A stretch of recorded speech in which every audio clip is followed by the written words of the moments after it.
எட்டியூர் என்ற சித்தலிங்கேஸ்வரா திருக்கோவில் பெங்களூரிலிருந்து 95 கிலோமீட்டர் தூரத்தில் தும்கூர் சாலையில் அமைந்துள்ளது.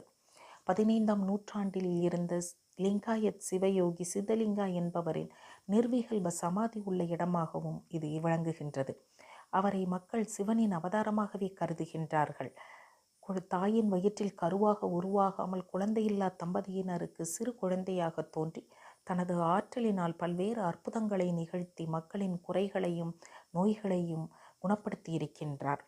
அந்த வரலாறுகள் கோவிலின் மேற்புறத்தில் சுதை சிற்பங்களாக உள்ளன. இங்குள்ள கோவிலில் வீரபத்ர சுவாமி கருவறையிலிருந்து விலகி பிரகாரத்தில் குடிகொண்டு சுவாமிக்கு இடம் கொடுத்ததாகவும் வரலாறு உள்ளது. தனது ஆன்மீக பேச்சுக்களினாலும் உரைகளினாலும் புத்தகங்களினாலும் சிஷ்யர்கள் பலரை கொண்டவராக இருந்திருக்கின்றார். ஆன்ம சக்தியுடைய சிறிய திருக்கோயிலாக விளங்குகின்றது.